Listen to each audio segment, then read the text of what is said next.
Baik Ananda, ya baik Ananda, juga hanya kita pakai masker, Ananda juga. Terima kasih atas perhatiannya, demi kita semua. Karena kalau tidak, mall ini saya akan tutup. Sekali lagi, kalau kita tidak prokes, tutup. Ya, segera, sampai lagi segera, mana petugasnya?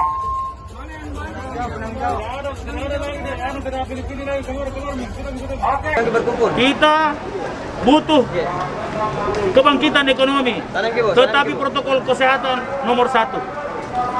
Maksimal kapasitasnya ini Di seperti sini apa, kalau Pak? saya hitung 3.350 maksimal. Harusnya seperti apa, Pak? Kalau Kenapa? hitung-hitungan harusnya seperti apa, Pak? Berapa jumlah jumlahnya, yang dibatasi untuk yang masuk dan keluar? 3.350 di mall ini. Tadi saya makanya wawancarai.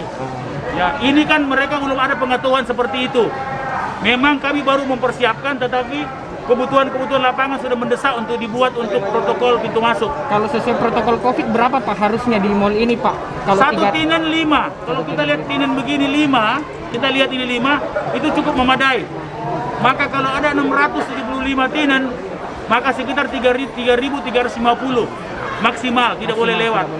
Sehingga di pintu masuk harus dikontrol, dipastikan pada saat itu tidak lebih dari 3.350. Ya. Mereka belum punya strategi.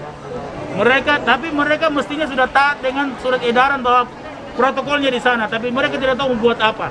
Insya Allah saya hadir di sini bersama seluruh aparat TNI dan Polri dan Satgas Raika memberikan edukasi di malam. Besok tidak ada lagi edukasi.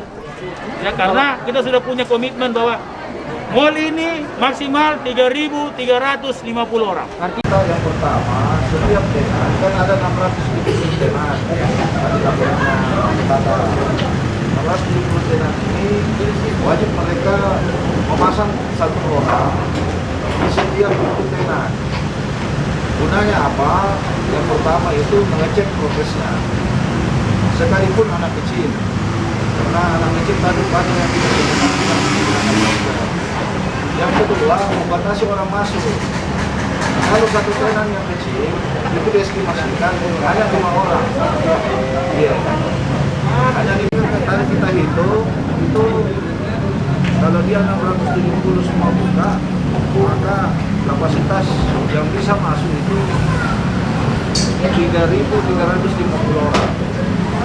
3.350 itu yang masuk satu mall, Pak? Iya, yang itu masuk satu mall. Nah, sekarang ini yang kita mau bicarakan, kalau dia 3.350, berarti kan kami menghitungnya di pintu masuk, Pak. Semua pintu masuk akan kami hitung dan kami akan saling berkoordinasi.